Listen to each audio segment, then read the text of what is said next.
जय हिंद दोस्तों, कैसे हैं आप।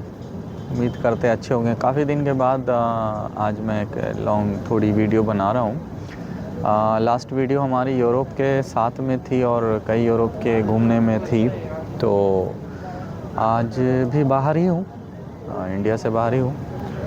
और मैं चाहता हूँ आपको जो यूएई के अलावा मैं इस पे भी कुछ यूरोप के बारे में भी एक एपिसोड के हिसाब से आपको बताऊँ कि अगर आप उन कंट्रियों में जाना चाहते हैं, क्योंकि मैं उन कंट्रियों में तो जाके आता हूँ। क्योंकि मैं पहले भी बोला, मैं घूमता रहता हूँ, मार्केट का काम है, कंपनी से हूँ मैं, तो इसलिए जाना आना लगा रहता है। तो आज भी सीन बहुत अच्छा है, देख सकते हैं आप। समुंदर के साइड, सी के साइड बैठा हूँ और बाहर का सीन है ये। और आप देख सकते हैं लोग आराम से टहल रहे हैं। तो चलिए पॉइंट पे आते हैं।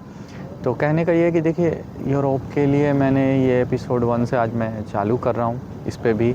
और जो मेरा यूएई का जो प्रोग्राम है उसमें भी ऑलमोस्ट हमने बता ही दिया। कुछ और चीज़ें जो मैं और भी एपिसोड में बना के बता दूँगा। तो मेरा बस अब यही कहना है आपसे कि यूरोप के लिए आप अगर जाना चाहते हो, उन बड़ी कंट्री जैसे यूरोप है, ऑस्ट्रेलिया है और यूएस है, तो अभी हम स्टेप बाय स्टेप लेंगे। अगर आपको देखिए यूरोप के लिए जाना है, ठीक है, जैसा कि मेरा एक्सपीरियंस है, मैं जाके आया हूँ।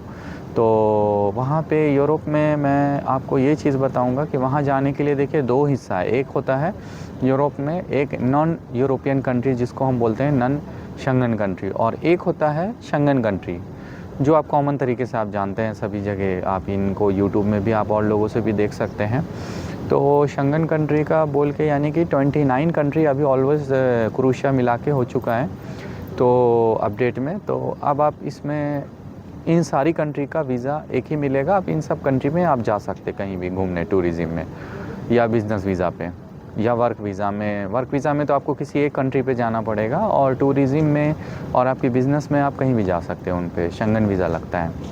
तो एक चीज़ तो ये हो गई दोस्तों। और दूसरी चीज़ है कि नॉन यूरोपियन में आप सिंगल सिंगल कंट्री जाएंगे। जैसे अभी आपका बुल्गारिया है, ये आपका रोमानिया है, ठीक है।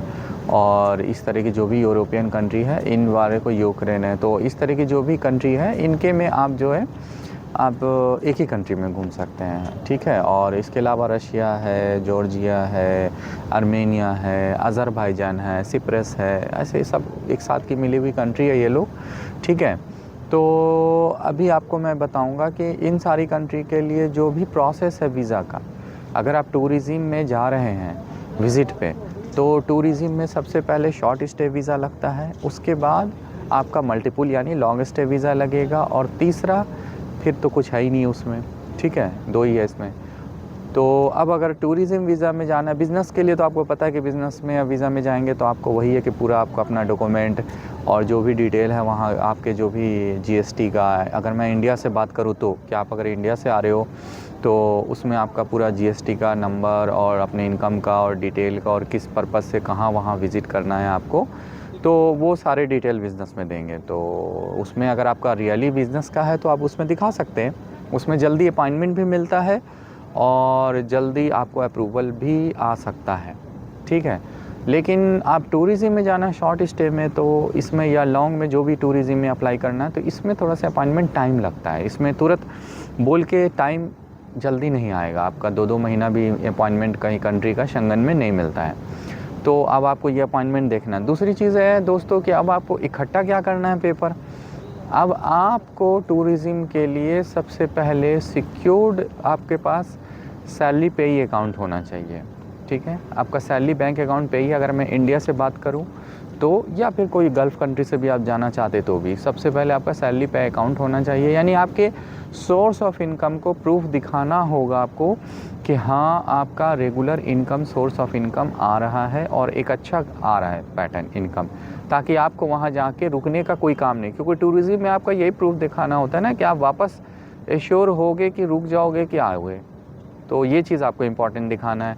तो आपको ये चीज़ के लिए आपका एक तो सैलरी होना चाहिए। सैलरी कम से कम मिनिमम आपका 50,000 प्लस सैलरी होनी चाहिए जो आपके बैंक अकाउंट में आती हो, चाहे आपका गल्फ़ की कंट्री में आप करेंसी जो भी कन्वर्ट करके मान लीजिए, या फिर आपका इंडिया में हो। ये प्रूफ बैंक का होना चाहिए। और जिस कंपनी से आप काम कर रहे हो वो कंपनी का एनओसी लेटर होना चाहिए, जो आपके एनओसी लेटर से आपके लेटर पैड या जो भी स्टैम्प के साथ वो अप्रूव करेगी कि हाँ आप जो है कितने दिन की छुट्टी में आप टूरिज़्म में जा रहे हो, ताकि वो सब अप्लाई में लगेगा।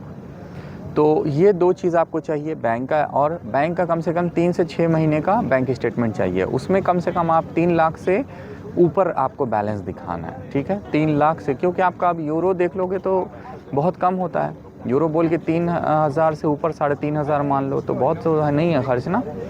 तो ये चीज़ आपको समझना है, 2 चीज़। तो बैंक स्टेटमेंट प्रिपेयर करना है, और दूसरा सैलरी के लिए आपका स्टेटमेंट होना चाहिए, पे स्लिप होनी चाहिए। अगर रेगुलर पे है आपका तो मंथली पे स्लिप होनी चाहिए। दूसरा आपके पास एनओसी लेटर होना चाहिए, तो और दूसरी आईडी जो पासपोर्ट है आपके पास, पासपोर्ट का पेज होना चाहिए आपके पास।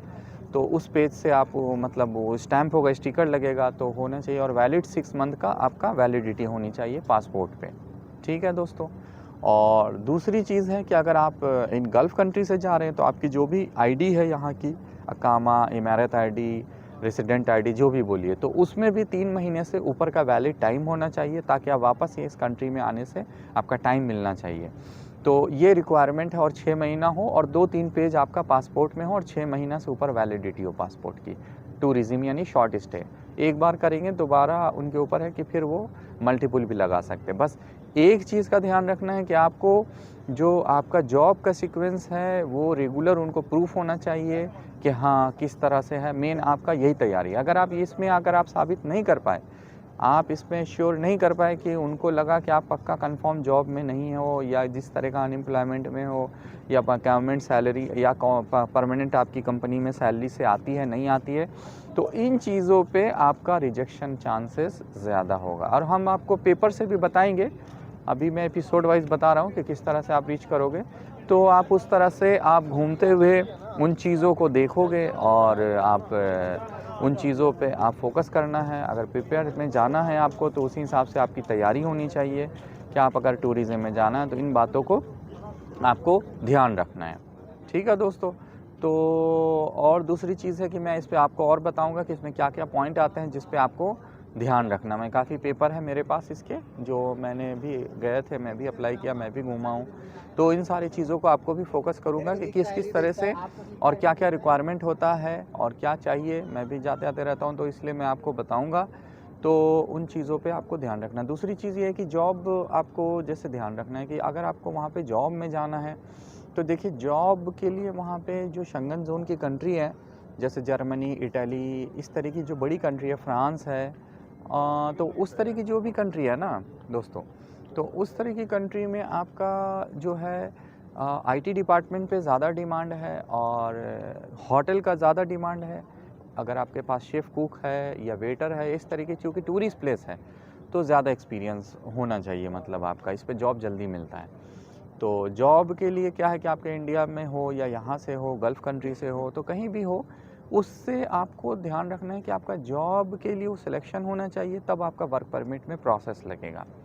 काफ़ी लंबा प्रोसेस है वर्क परमिट का बाहर के लिए, वहाँ के लिए, मतलब वो आप जॉब में जाने के लिए। उसके लिए भी हम स्टेप बाय स्टेप बताएंगे हर चीज़, क्योंकि वहाँ पे ये है। और आपकी लेबर की सैलरी जो होती है, लेबर बोल के मतलब कोई भी काम, जैसे हेल्पर है, क्लीनर है, फैक्ट्री वर्कर है, और जो भी ऑलमोस्ट है, वाइट कलर जॉब जो आपका ऑफिशियली जॉब है वो नहीं, तो कम से कम वहाँ के हिसाब से 800 यूरो से शुरू होता है। 800-700 मिनिमम रिक्वायरमेंट, इतना पेमेंट मिलता ही मिलता है। अब उसमें खाना होगा, कहीं खाना फूड नहीं होगा, ये कंपनी पर ऑन डिपेंड है। तो दोस्तों यही रहा मेरा अभी इस पर आपको फोकस है वीडियो पे, और मैं नेक्स्ट वीडियो में फिर इससे और आगे की अच्छी चीज़ बताऊंगा, और क्या क्या इसमें पॉइंट है जो मैं एक पेपर से आपको डिस्कस करूंगा वर्क परमिट पे और एक टूरिज़्म पे। टूरिज़्म और बिज़नेस वीज़ा सेम स्टेप है, और वर्क परमिट पे भी आपको बताऊंगा कि कौन कौन क्या है और किस तरह से आपको जाना है, अपने गल्फ़ कंट्री से या आपको अपने इंडिया, अपनी होम कंट्री से। तो उसकी एम्बेसी है, क्या है चक्कर, तो उन सारे पे मैं स्टेप बाय स्टेप बताऊंगा, ठीक है दोस्तों। इसी तरह आप बने रहिए, मैं एक फिर नई वीडियो और फिर एक नई चीज़ों के साथ फिर बताते रहूँगा। ओके, शुक्रिया दोस्तों।